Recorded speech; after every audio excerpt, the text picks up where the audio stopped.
Lundi 13 janvier 2020, pas moins de 3 ministres de la République sur le terrain. Mesdames, Messieurs, les titres de votre 13h.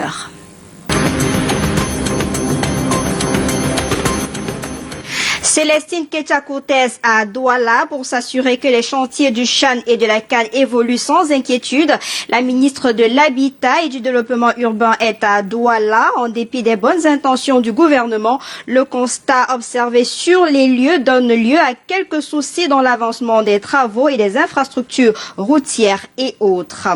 Les gouverneurs de région en conclave, la traditionnelle conférence semestrielle des gouverneurs de région a été ouverte ce matin à Yaoundé par le ministre de l'administration territoriale. Une rencontre peu ordinaire cette fois-ci en raison du double scrutin du 9 février prochain. Il s'agit pour le Brinstros de la préfectorale de passer au crible tous les aspects de la tenue de ces élections et de mettre en place les stratégies nécessaires pour la tenue sans heurts. Vous écouterez Paul Atangandi également dans ce journal. Et puis le budget 2020 lancé à Bafoussam, c'est le chef-lieu de la région de l'Ouest qu'a choisi le ministre des Finances, Louis-Paul Motazeux, pour procéder au lancement de l'exécution officielle du budget de l'État pour l'exercice 2020. Et puisqu'on parlait tout à l'heure de CHAN 2020 et CAN 2021, Ahmad en inspection au Cameroun, 3 jours d'inspection des chantiers devant abriter le CHAN 2020 et la CAN 2021 au Cameroun. Pour ce faire, le président de la CAF est personnellement venu au Cameroun voir l'état des chantiers et décider si oui ou non le pays de Paul Biya peut tenir ses engagements.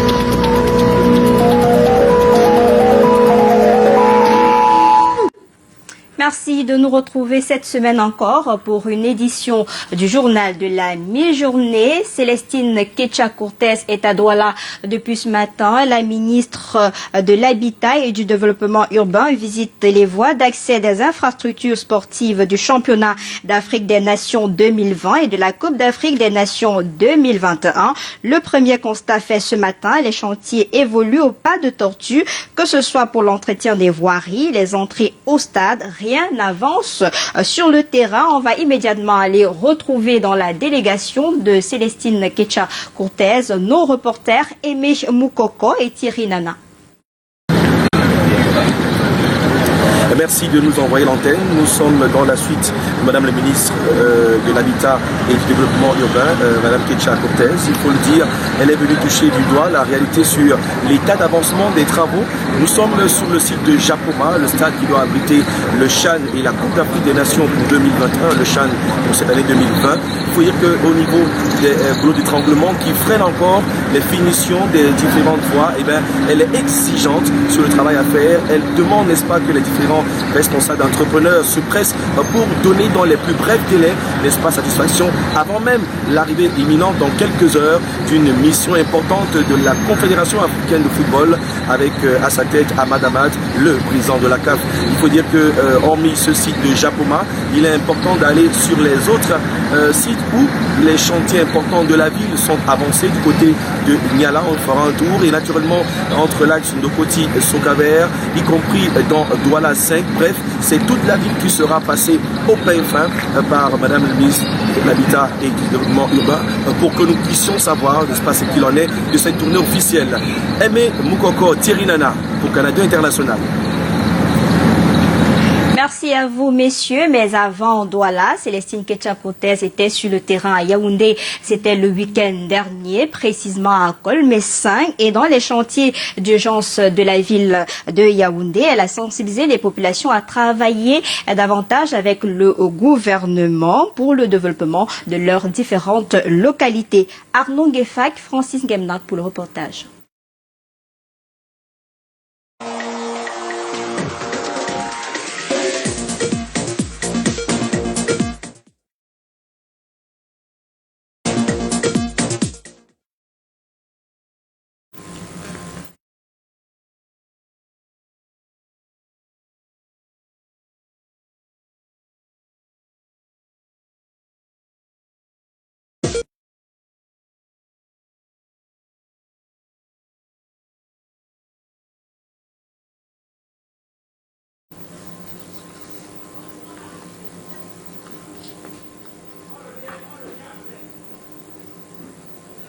quelques soucis techniques avec cet élément. Le temps pour nous de rester toujours à Yaoundé pour évoquer le double scrutin de février 2020 et l'évaluation de la situation sécuritaire sur l'étendue du triangle national. Et la première conférence semestrielle des gouverneurs se tient en ce moment même à Yaoundé. 10 gouverneurs réunis autour du ministre de l'administration territoriale pour planifier la stratégie pour le maintien de la paix et de la sécurité au Cameroun. Et Bran Kamga nous attend à l'hôtel de ville. Bonjour Bran.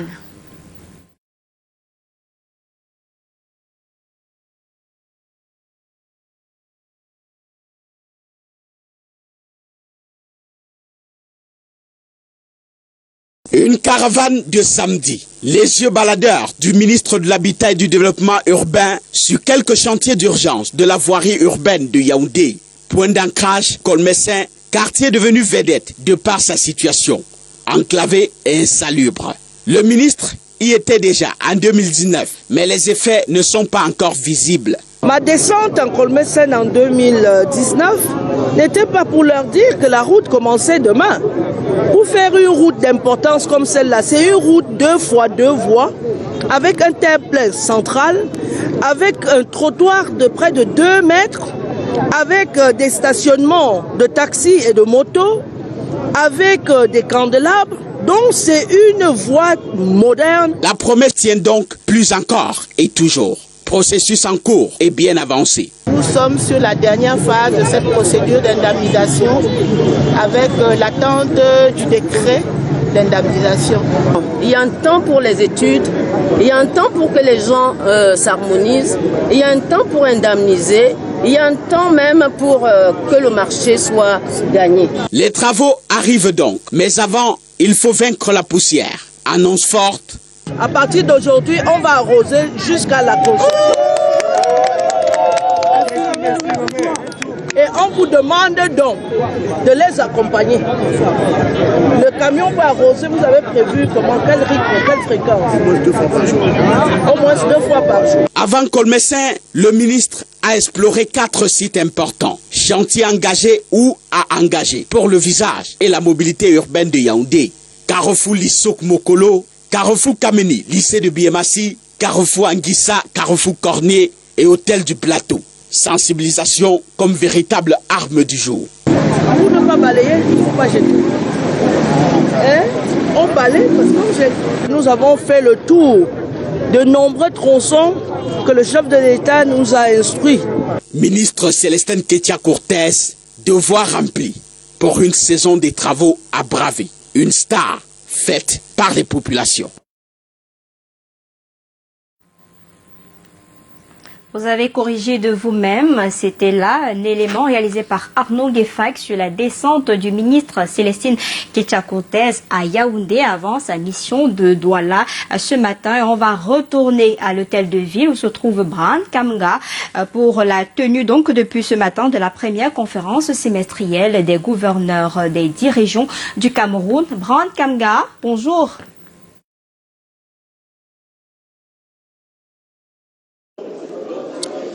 Bonjour Lille Piedjou, c'est comme d'habitude la salle de délibération de la communauté urbaine de Yaoundé qui sert de cadre pour cette première conférence semestrielle des gouverneurs de région au titre de l'année 2020.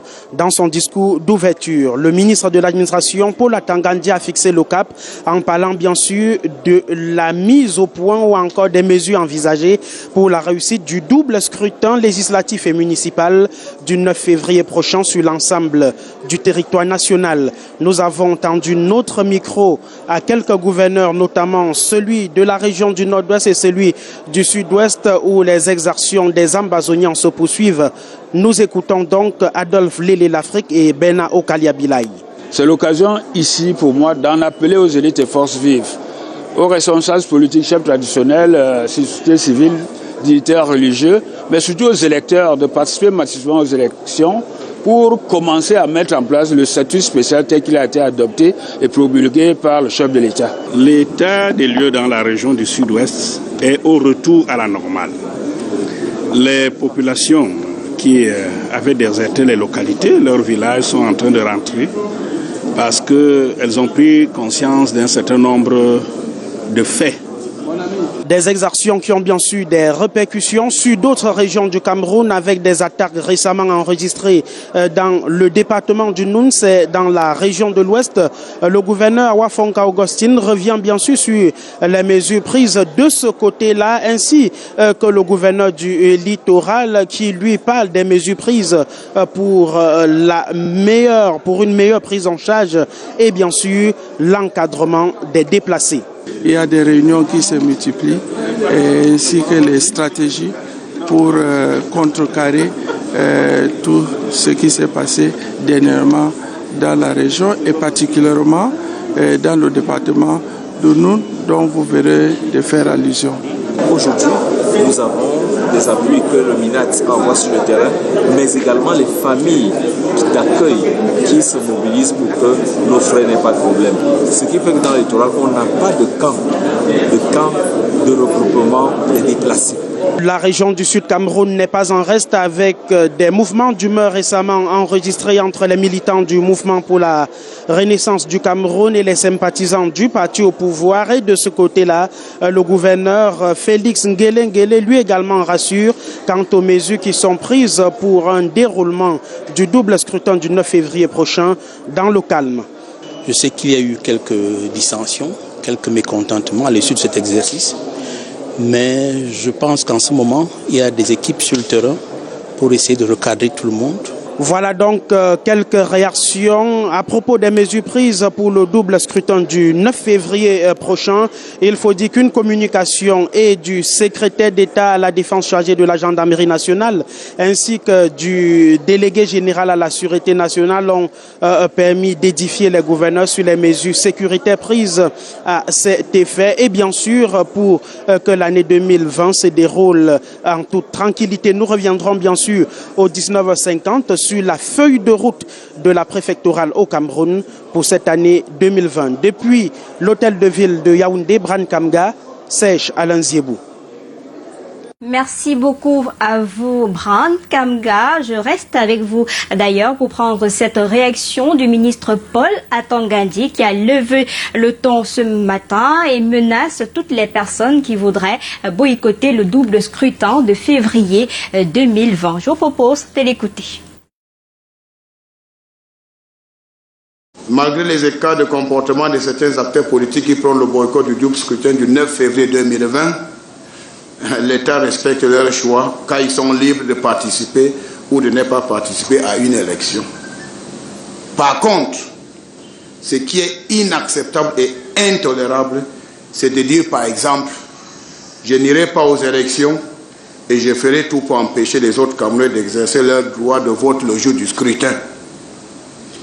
Face à de tels comportements rétrogrades et obscurantistes, les muscles de l'État se mettront en branle et toute velléité de désordre venant de quiconque, indépendamment de son statut social, serait traitée avec fermeté et conformément aux lois de la République.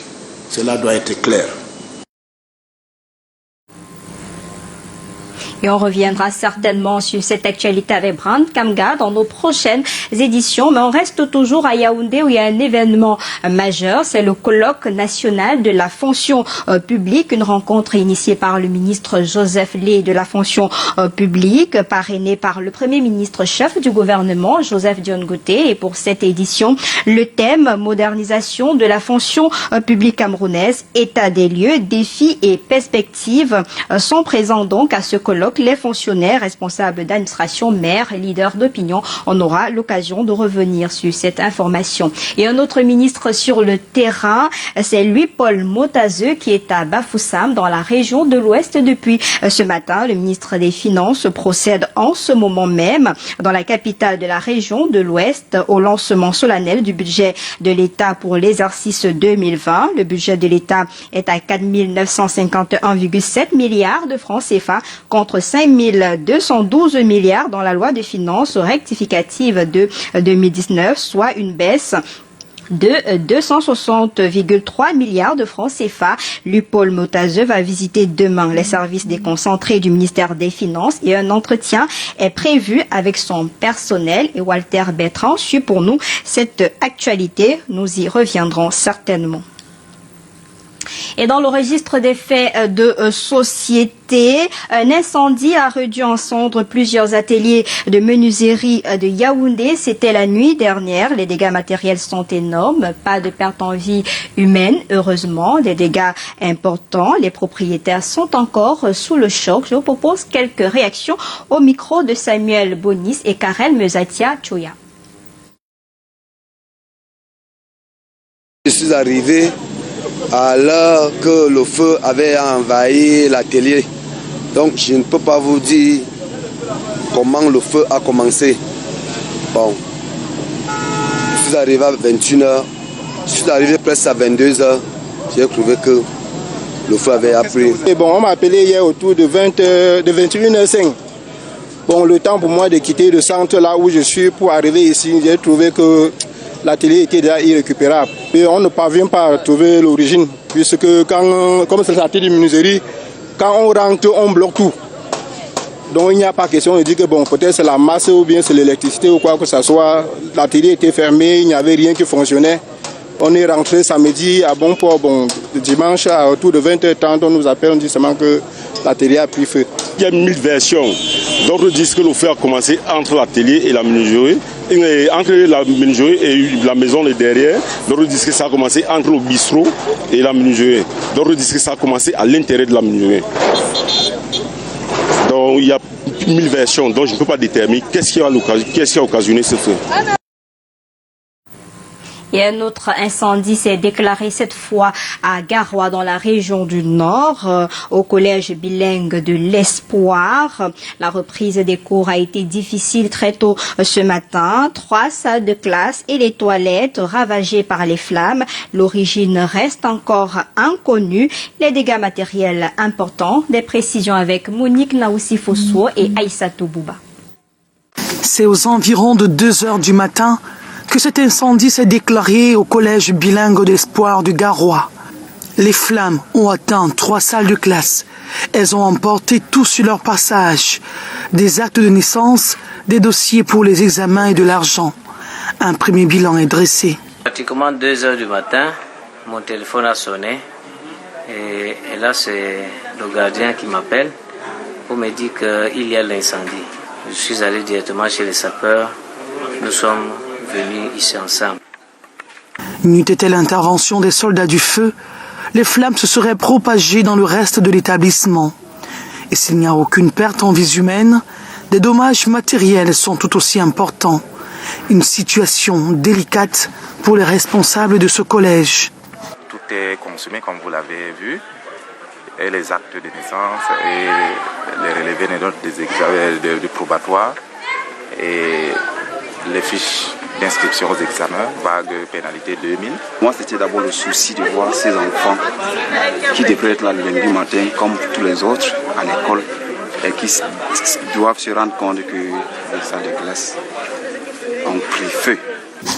Pour les élèves de cet établissement scolaire privé, les pertes sont immenses. Leurs dossiers et leurs diplômes sont partis en fumée. Ça nous fait très mal au cœur de savoir que nous avons perdu 3 salles. Nos dossiers du BPC, du probatoire, du bac sont partis en fumée. Il y a plusieurs actes de naissance, même mon probatoire était dedans. On ne sait pas quelle est la situation qu'on va poursuivre par rapport à nos documents qui sont à l'intérieur. C'est une épreuve difficile à laquelle fait face cet établissement. Vivement qu'une solution soit trouvée afin que ces candidats aux examens de fin d'année puissent composer en toute quiétude.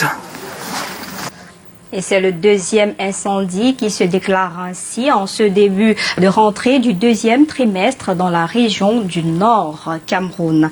On parle sport à présent. Il est là, il a foulé le tarmac de l'aéroport international de Simalé il y a quelques instants seulement. Ahmad est au Cameroun. Le président de la Confédération africaine de football entame dès ce jour une visite de 3 jours. Donc au Cameroun, le numéro 1 de la CAF et les autorités camerounaises vont faire le point sur l'organisation du CHAN 2020 et de la CAN 2021 et on va tenter de prendre par téléphone notre reporter qui est sur le terrain, Alain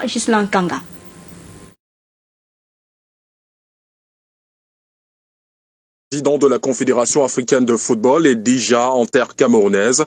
Ahmad Ahmad est arrivé il y a plus d'une demi-heure ici à l'aéroport international de Yaoundé-Simalène. Le patron de la CAF, accompagné de l'ancien capitaine des Lions indomptables Samuel Eto'o, a été accueilli par le président de la Fédération camerounaise de football, aux côtés d'une délégation du ministère des Sports et de l'Éducation physique. Le patron de ce département ministériel va effectuer plusieurs séances de travail avec Ahmad Ahmad relatifs aux préparatifs des compétitions majeures que le Cameroun s'apprête à accueillir. Le championnat d'Afrique des Nations 2020 et la Coupe d'Afrique des Nations 2021. Durant son séjour, le patron de la CAF va se rendre au stade Olembe pour toucher du doigt l'état d'avancement des travaux. Dans un communiqué signé le 11 janvier dernier, le ministre des Sports a annoncé que des décisions importantes relatives à l'organisation de ces deux compétitions seront prises. On apprend aussi que les officiels de la CAF et des anciennes gloires du football africain seront présents à la cérémonie de présentation du visuel du championnat d'Afrique des Nations 2020. Et d'autres informations, ce sera donc ce soir à 19h50 présenté par Aimé Catherine Moukouri et Alain Gislan Kanga en personne. J'aurai le plaisir d'être des vôtres demain à 13h. Bon après-midi sur Canal 2 International.